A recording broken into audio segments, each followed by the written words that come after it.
I don't know why, but every time I seem to be wearing this shirt, I seem to decide to do videos over here for whatever reason.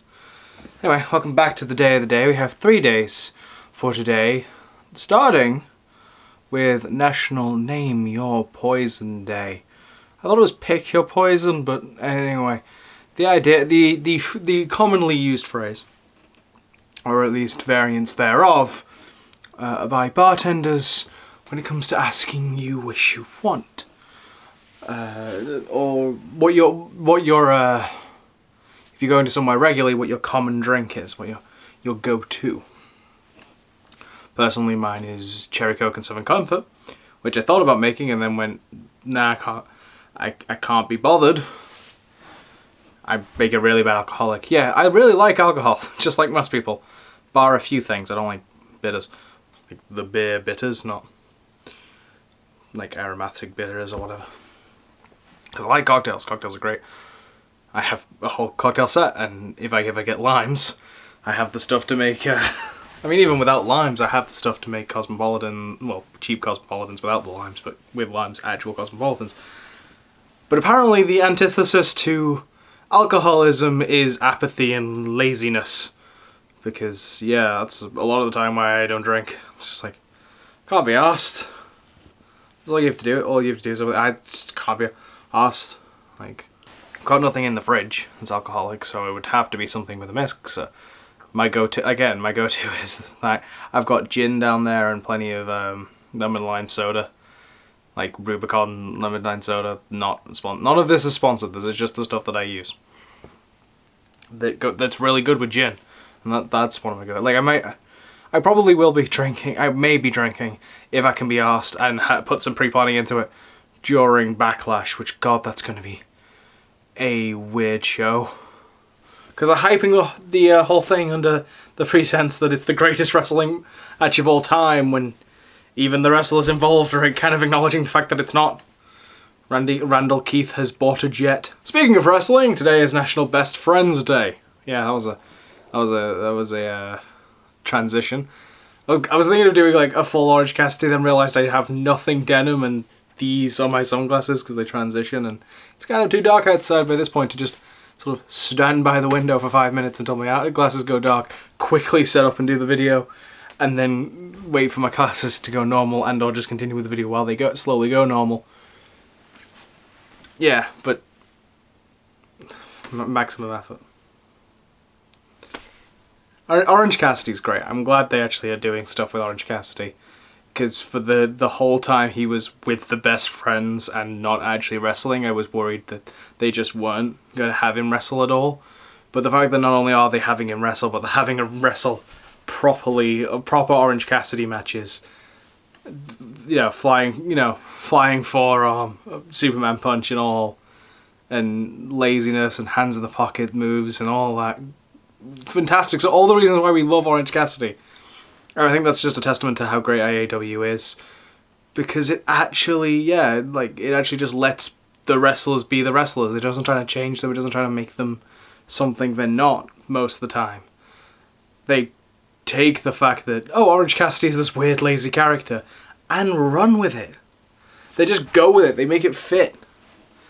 And yeah, I kind of want the best friends to win the titles at Fyter Fest. Because, other than me actually really liking Best Friends just as a tag team, I think we could do with having an actual tag team.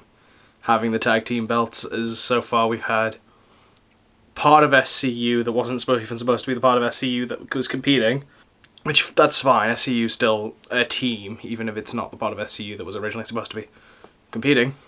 And not Kenny Omega and Hangman Page, who, yeah, they're kind of the elite, and yeah, they have teamed, but not really to this extent, and not really in this way, and it's kind of a bit odd, and I don't know.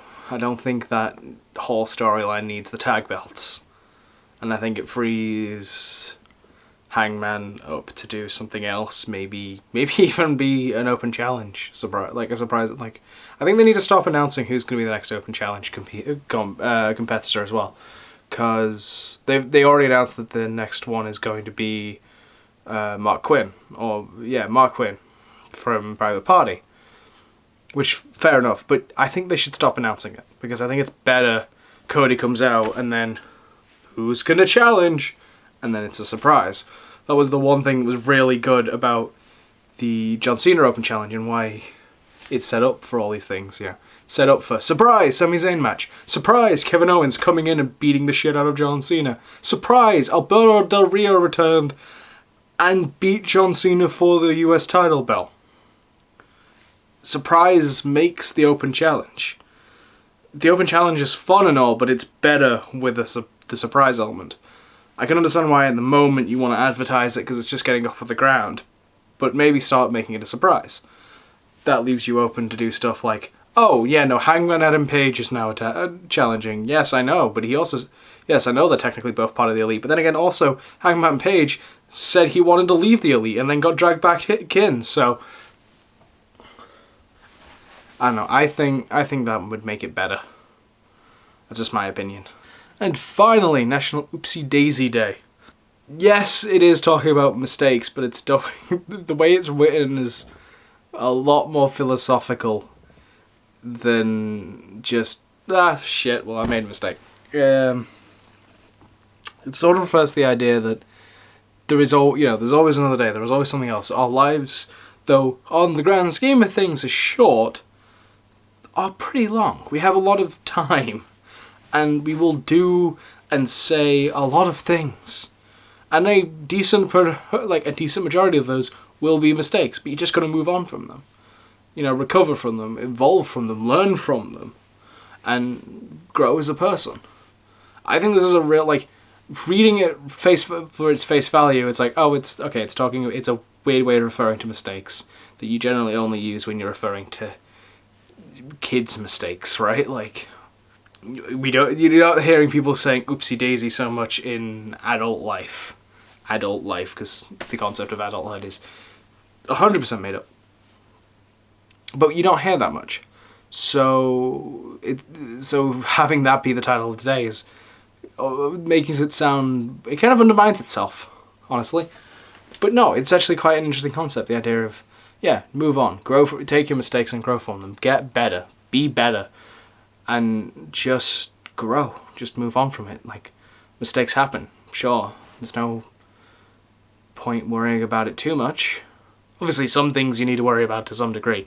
If, oops, I spilt hot oil everywhere, you're probably going to have to deal with that in some capacity, even if it's just cleaning it up.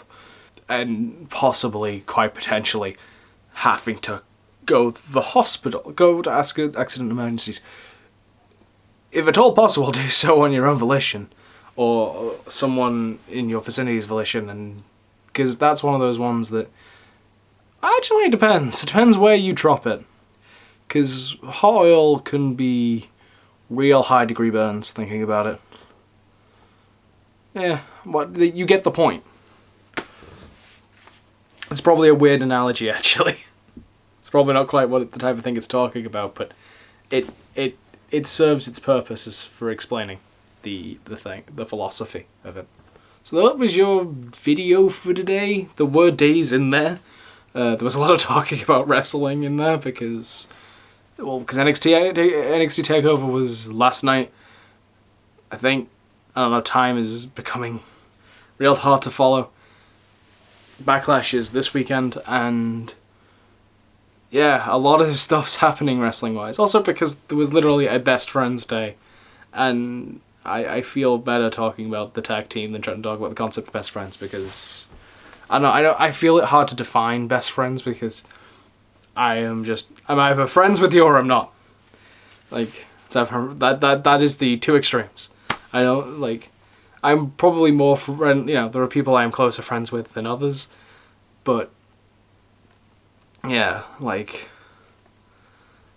defining best friends is a bit of an awkward thing, especially considering, as I've mentioned before, at least as I vented on Twitter a few weeks ago, my friendship group twists and changes so much over time, and there are people that I was pretty good friends with that I haven't talked to in years.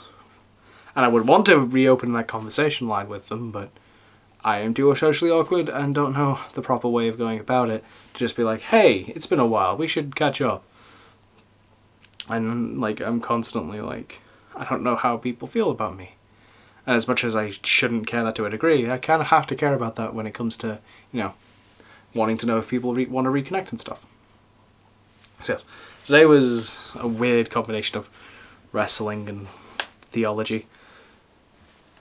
But a lot of these videos are weird for various different reasons, so do join in and join the flock and subscribe for more weirdness. Because we embrace chaos here, because chaos is the natural order of things, and it makes things more fun, it's more entertaining.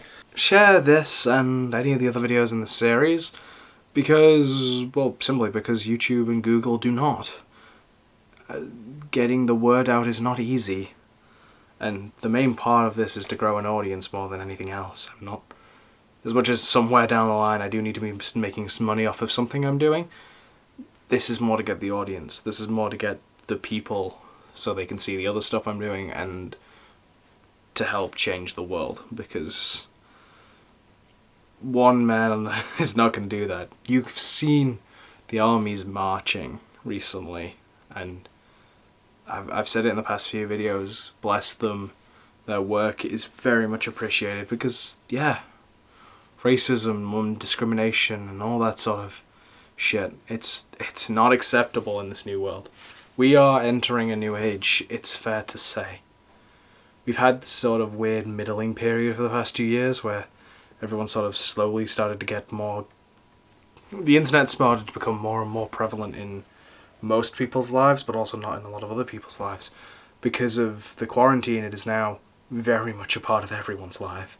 So we're sort of in a completely different age, or at least we're at the precipice of one. And I think, yeah, racism, homophobia, any sort of discriminatory bigotry like that is not welcome in our new era. That's fair to say. Those people can get off of my planet. With all that being said, however, I will see you tomorrow. Bye-bye.